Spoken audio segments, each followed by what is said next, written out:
back from 2016, our 250th Independence Anniversary celebration this weekend on Streets of Gold.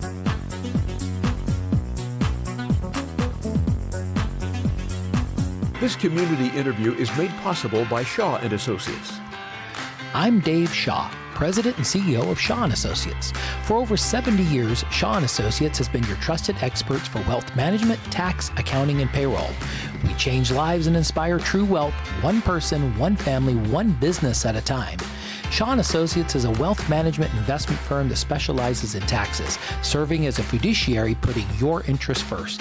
You can find more information or schedule an appointment by calling 530-674-1150 or on the web at shawassociatesinc.com. Shaw & Associates is proud to support community radio. And my 8 o'clock this morning interview is with a longtime old friend. Yes. No, you don't say old friend. You say it every time. Friend, so I think we're just past that. Old? I think every time you say, wait, I can't call you old. So my children do, so it's okay. Do they? Oh, I'm right up brutal. there with the kids. They're brutal, man. They remind me every time when I think, oh, I don't quite remember how old I am. And they're like, Mom, you're 44. Fine. So, yeah, apparently they can keep track of that, but not, the laundry or where they last left their headphones or something. My mom used to say, I'm 39 and some months. Yeah, how many months, great. Mom? That sounds great. A lot of months. Anyway, months, yeah. Cynthia, Rachel, and you, I met you years ago, but you've been involved in education and been through a journey with education. So let's talk about where that journey is now. Yeah, so we are opening Liberty Springs Charter School this August. Enrollment is open now, and Liberty Springs is a fully virtual, so online charter school for families. We're enrolling transitional kindergarten through 10th grade this year. Wow. So widespread, we have almost everybody covered, and with online education, you really have to learn how to do that, and that's why we don't want kids jumping in at 11th or 12th grade, because we want them to have time to find success, to learn how to be an online learner before they're getting ready to go right into college. So we'll start our enrollment at TK through 10th, and then for our 10th graders that join us this year, they'll be able to roll into 11th grade next year and then into 12th grade, and we'll have our first graduating class in a few years. Wow. So we're really excited about it. Liberty Springs is a part of a larger network of charter schools, which is Springs Charter Schools in Southern California. We are the first expansion into Northern California. We're opening 2 schools this year, one serving the Yuba Sutter community and the surrounding counties, and then one that's up in Shasta County. So we're really looking forward to meeting a need that we've heard about for a long time around here for an online program that's high quality. And we know that a lot of families since over the last 6 or 7 years have dabbled in learning from home or figuring out that they like a more flexible schedule, and many of the local schools that offer those types of programs, they're at capacity. And so now is the time that we can offer a new school so that more families can have that opportunity. If they're sitting on a wait list somewhere else, or if they think, oh, I don't know if that's quite the program, I really want something that's more computer-based. I will say this is not Zoom school. This is not sit on Zoom for 6 hours a day. It's very targeted instruction in small groups, and then they have opportunities to complete work on their own and with the support of their family at home. Yeah, this is a really good. I was telling you offline during COVID, man, we found kids that they just did better doing that than the classroom. And I think every kid's different, and they have to kind of find that. And you've been in the school system long enough to see all the different variances. So this had to be exciting for you to see this and go, I know kids that this would work perfect for, I mean, if you think about the average family and you look at the students and the children in those families, you can think of, like, my son, for example. I feel like, man, if we could have him go to Shady Creek every day, he would be the best learner. because it would be hands-on, it would be outside, it would be, this real world application of the learning that he's doing, which would pull him into the bookwork so much better. It would tie it to something that means something to him. My daughter, she's probably set for the stage in the future, and Marysville Charter Academy of the Arts might be where she ends up for high school. You never know, because that fits her need. And then, I always say I was the kid that traditional 5-day-a-week seat-based school was made for. I was a people pleaser. I'm a girl, which tends to lean towards wanting to do well in school. Not always, but often. Yeah, my sisters that went before us, all us boys were like, why do you got to compare us to her? I think my brother had a similar conversation. So, for me, school was the greatest thing ever, and I loved it, and that's why I went into education, because I loved going to school every day. Why wouldn't I want to keep doing that and helping other kids to love it too? But as a teacher in a classroom, you see the kids that, they're either just waiting for the other kids to finish because they're a fast finisher, they're ready for the next task, they need to be more challenged, or those kids that really need a lot of intense support. And when you have 20 or 30 students in a classroom, that's very challenging to accomplish with one adult. Or if you're really fortunate, like some of our small schools here, you have 2 adults in the room. You might have a full-time classroom aide, but still you're at a deficit when you look at that ratio. Yeah. So just knowing that in our community there's so many rich educational options and different types of schools of choice, whether it's looking at a small school district with a small campus, or you're looking to go more home-based or fully online, we have those options available, which we don't always know or realize, but that's an incredible benefit to the families in this community to have those choices. Yeah, when you were talking about Vincent, it's like, I forget what they call it, but there's audio learner, video kinesthetic learner. What is it? Kinesthetic. Yeah. And I think I would have fit that category, right? I'm one of those people, I love that when I had to take the ASVAB to go in the military, they had these questions where they'd show you a box and it'd say, what would it look like if you took it apart? Right? Or here's one that's apart. If you folded it, what would it look like, right? And those things I always scored. I could just see it, right? It's like, oh yeah, I could do that, and I love doing that. My brother Zelly he loved to read, so much so that when he went in 7th grade, he got his history book. Went home and read it that night, right? He goes back to the teacher and he said, what else you got? Yeah. And the teacher was, no, that's for all year. That's for the whole year, yeah, and now you got to slow down. Yeah, he was like disappointed. So there's all these different ways that you have to navigate. There is no one size fits all. Right. And I remember when charter schools came out and how they could identify a certain area, and I thought, man, this is great. The problem is almost every charter's got a waiting list. Yeah. It just, you know what I mean? And now you're entering a whole new realm, right, with charter. So, yeah, this is going to be interesting to see this develop. So how do they actually... Cindy, how do they get involved in this? Because we're not yet at the school season, and there's time, I'm assuming, to sign up now. So how would they do that? Yeah, so enrollment is open now. You can go to SpringsCS, like SpringsCharterSchools.org, and then you just click for Northern California, and it'll take you to the enrollment link for our programs.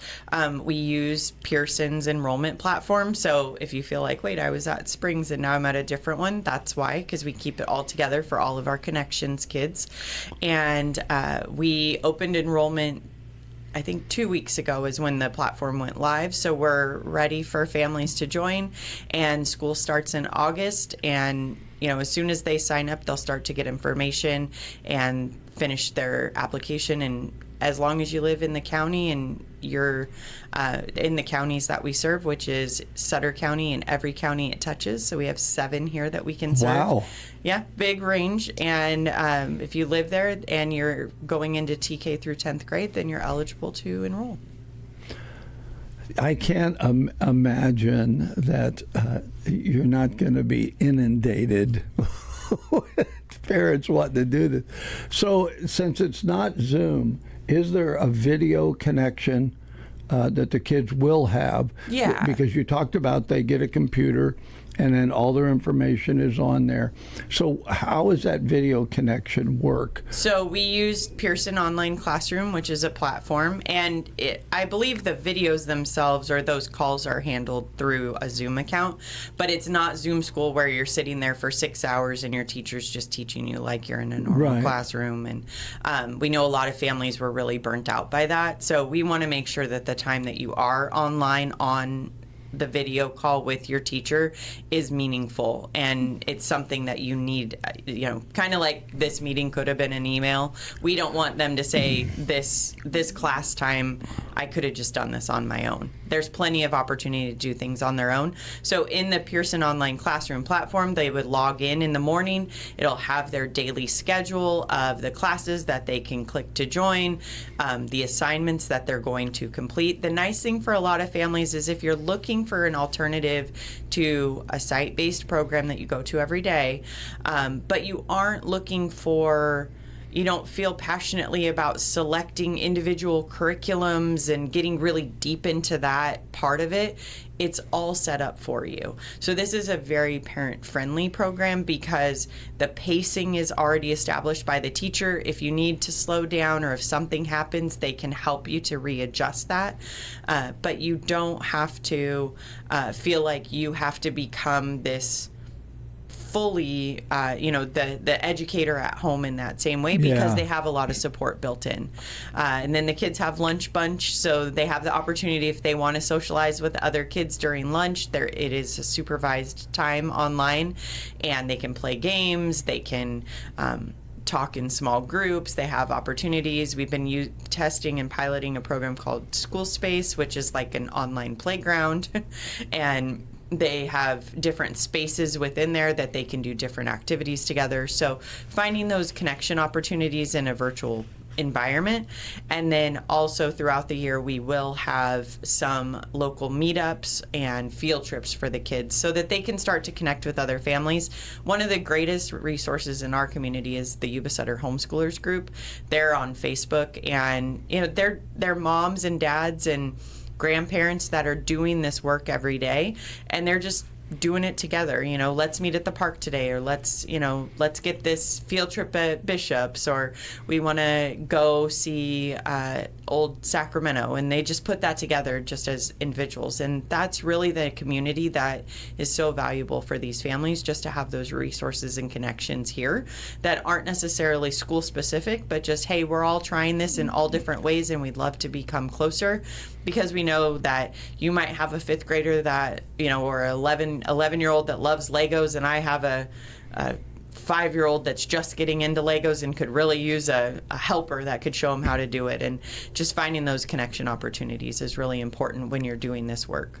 I think one of the things that people have wondered about when it comes to online education and some of the others is, where is their social time? Mm-hmm. So it's apparent that you guys have, Springs has researched that and heard the people, and they're making that so that can happen. The parents can choose to do that. Hey, let's all go to Bishop's, right? Yeah. Because in a given area, they will know what other kids are there, yes, and then be able to make those connections. I wanted to ask you, how do you set the standard? Is it any different if I put my child in public school, just regular school, our charter school, or an online school, or whatever? As a parent, I'd be wanting to know in the end, because there's been this thought that sometimes in our school system, children's reading and math level are not 12th grade when they graduate. Yeah. So how have you guys looked at that and said, this is the standard? And because you talked about we can slow it down to help them meet that standard or speed it up, is the goal in the end to have a 12th grader be a 12th grader? I mean, I don't know how else to put it. Yeah, I mean, that is the goal. As a California public school, we follow all of the state standards, and that is the goal, is for our students to be able to exit high school prepared for whatever choices they've made for postgraduate. So, we have career technical education opportunities. We have intervention supports for students that are struggling in a subject. We have a full special education department for students that have an IEP and have services that they need to receive. We serve our English learners, and how, making sure that they get that time with the English language and learning how to develop that and to become fluent speakers in their, not only conversationally, but we know for our English learners, the biggest thing is that academic language. So how do we make sure that they're exposed, especially if they're in a home where English is not the first language that's spoke? We want to make sure they have those opportunities in person and online. So we set that up. I think the other thing is, we know that every kid's going to come out of high school different. So a diploma, while it is a common, it means that we've all achieved, in theory, this same level of education. We know that's not true either. We know there's going to be somebody that diploma means that they excelled in math, and another diploma means, man, whew, I'm so glad we made it through. Some of us are like, it's okay, buddy, just get that C. We just need that C. That was me. Yeah, it happened. It happens. And then there's the kid that's crying with an A-. So even having a diploma as like this common language, it still has a lot of variation in it. And so we aren't looking to just stamp out, okay, you're all in 5th grade and everything has happened in this exact order. But when we have those online classes together, we do want the kids to be on a similar page so that they can get something out of that instruction, and they're getting opportunities with their teacher to have that, direct instruction and guided practice before they go off to do their independent learning. So, we want them, the science of reading is a big deal. Right. We've realized that you have to teach kids how to read. You have to teach them. And so we are really looking at that for our lower grades, especially TK through 2nd grade, because that is when, by 3rd grade, you need to know how to read so that you can use reading to learn everything else. Yes. My kids, when I look at like the 6th grade math, it's word problems. Like, paragraphs and paragraphs of word problems, and I just I can read it really quickly and pull out the important information, but that's a skill that I've learned over all these years. So helping my son to see that while this is math, like, you really have to read it closely, and then you have to be able to pick out what is the key details and what are the things they're just throwing in there to confuse you. And so learning how to read at a young age and being really confident and strong as a fluent reader is a focus, because we know that's the key to everything else. If you can't read, then it's really hard to do science later on, or history, because all of them have words. So we want to make sure that our kids are set up for success in those lower grades so that they can continue to achieve as they get into those more difficult studies. Yeah, and if they're going to do work on their own, that's going to require a ton of reading. It's not a YouTube video, right? And so I think that's critical. I wanted to go back to language. My father was the only one born in this country, and my grandmother refused to speak English. My dad, in our home, refused to speak Italian. Because he wanted us to learn English, right? Yeah. And it's like, so when you said that there's homes where, maybe nobody speaks English there, and so the child has to walk through that. And when we had Mother Goose Preschool, it was absolutely a riot. We'd get kids in. A lot of times it'd be East Indian kids. We had some Afghanis that came in, and Hispanic, and the child would be interpreting for the parents to enroll them. Yep. And I thought, what a unique space, but awkward in some ways, for a little 4-year-old to be the go on doing that. So I'm really glad that's an issue that has to be addressed, because no matter how much people maybe would want something different, I really think English is going to remain the language of our country. Yeah. But English also, I lived in Japan. All the little Japanese kids learn English. Yeah. It's a worldwide language that you'll hear in other countries when you go there. It's not that they don't have their own language. The Philippines has got 80 dialects, right?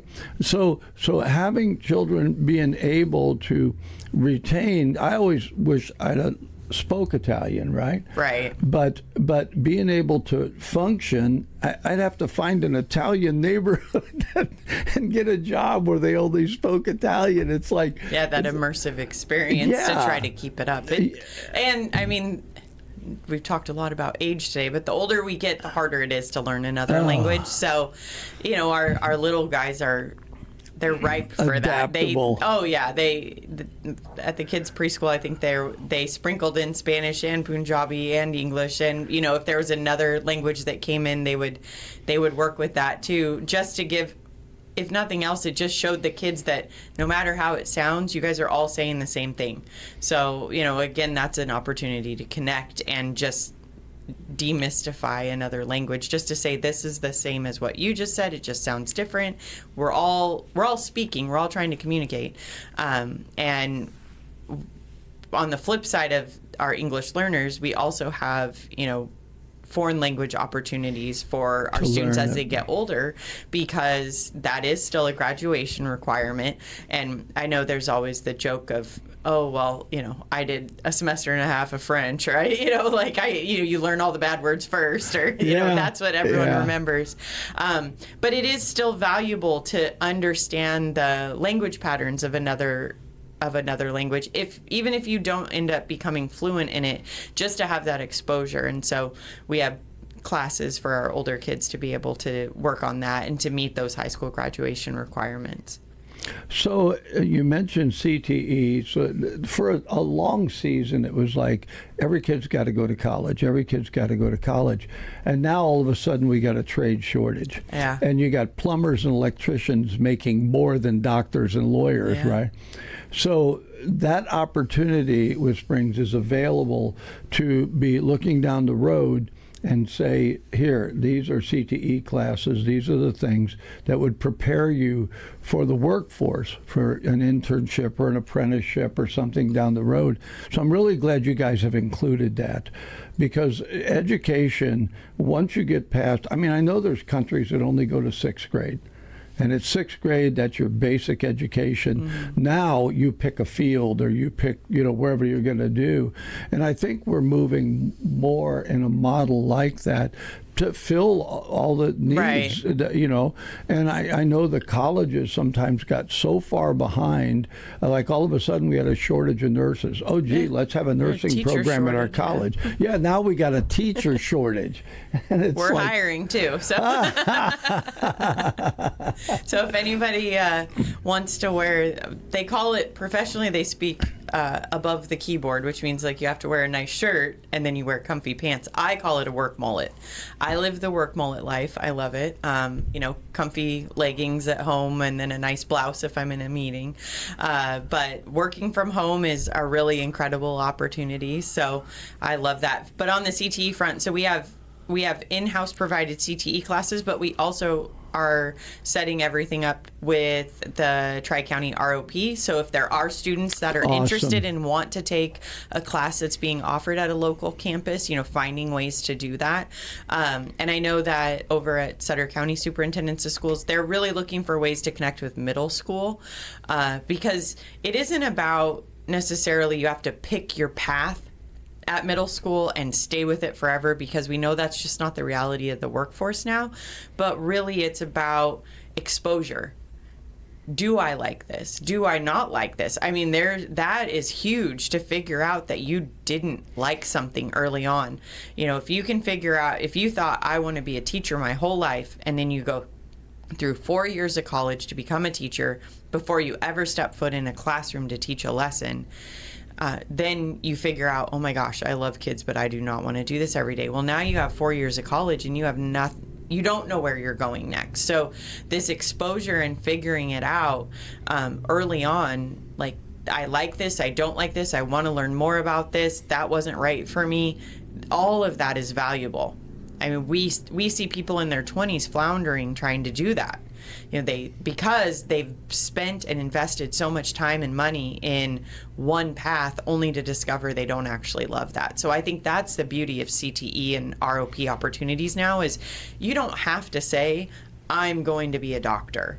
You can think, I kind of like medicine, and then go into it and figure out either I don't like it or I like it, but actually I just learned about this other part of it that I think would be really interesting, and I'm going to go that direction. Before you've invested tens or hundreds of thousands of dollars into this education to realize that it's not actually what you want to do. So I think that's the beauty of CTE programs, is just getting exposure and seeing what's out there, and figuring out what does the reality of that profession look like, or what could it look like for me.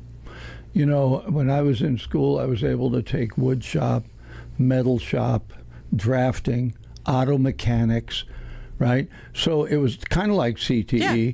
And so you had a chance to do those things and see if it was something you like.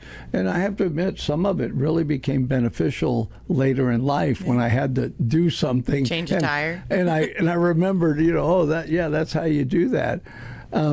So I just think that's really awesome.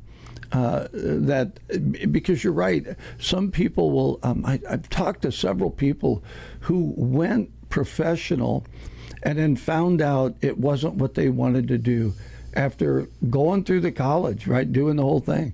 And then they found out it just doesn't fit for me. And maybe sometimes I think they do it because maybe their parent's a lawyer and so they think they need to be a lawyer, right? Or whatever. Well, you also, when you leave high school, everyone expects you to know what you want to do. Yeah, like that I mean, happens. that is the question, you know, what are you going to do now? What do you want to do when you grow up? Like, those questions in and of themselves are pretty, I don't want to exacerbate, you know, it's not harmful, but it is detrimental in that it gives this illusion that there's one answer, that I'm going to be a botanist forever. Yeah. Well, and we now know that kids, the average person, you know, it isn't you sign up, like my dad worked for JPL for 60 plus years. That's not what people do now.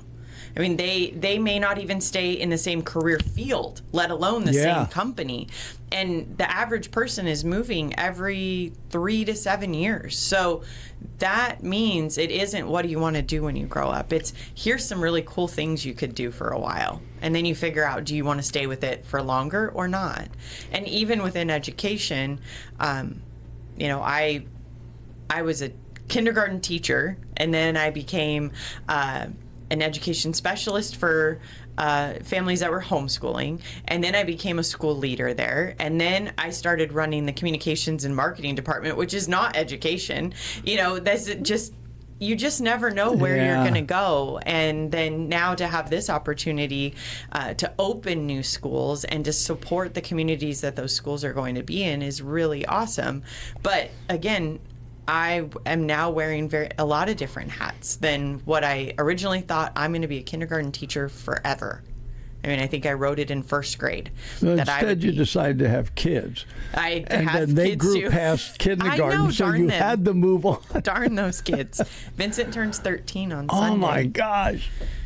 Yeah. That's I have to, when you're talking about you don't know what you want to do. Well, when I graduated high school, I registered for the draft and I was 1A. My decision was already made for me. Yeah. I knew what was coming down the pike. But it didn't mean I knew what I wanted to do for life. And even after I got out after 4 years of the military, and I spent my entire time overseas, which was a whole different experience, coming back, I can't tell you, even then I was, 23. I didn't know what I wanted to do. Right. And I kind of wandered around.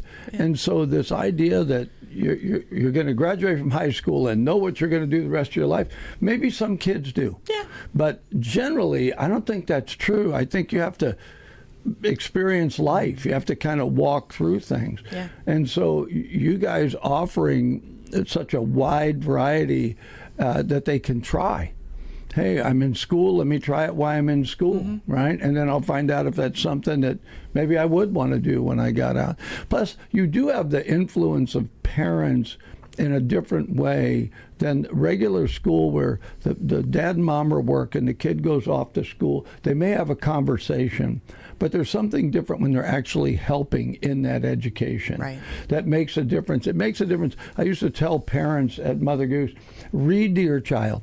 The best thing you can do when they're little, read to them, because two things happen. They bond to you with a story, and yes, they're going to want to read the same book over and over again, but that's how they learn sight words. Yep. And pretty soon they're reading to you, and you build that relationship. And I can kind of hear that in what you guys are doing. You're affording an opportunity for parental involvement, you know, even through the rest of their and it's relational. I'm not talking about a parent that wants to live vicariously through their child. Okay, that's not the goal, but it is an opportunity relationally that a lot of times, Cindy, we don't have that anymore. No, because there's an expectation that you drop them off at school, and then the school will take them and raise them until 3 or 4 or 5 or 6 p.m. And then you will take them home and you will feed them dinner and put them to bed. And, you know, we've developed that system as a country. And I think we saw, you know, in COVID, when you pull that out from under families overnight, it was extremely detrimental for parents and for students. And you also got, once you got back together, you realized, okay, what are you guys doing every day with my kids? How is this working? And I think a lot more parents are just asking questions now. And that's the best thing you can do as a parent, is ask questions, be curious about your child's education and what opportunities are out there that meet the needs of not only your child, but your family. And not every family has the ability to have a parent or another trusted loved one at home to help with learning in a different environment. But you can get involved no matter how much the school makes it feel like maybe they're not interested in your involvement. You have that right as a parent. So you go to those PTO meetings, you go to site council, you go to board meetings. Like you are an expected participant in that, even though a lot of times it may not feel warm and welcoming.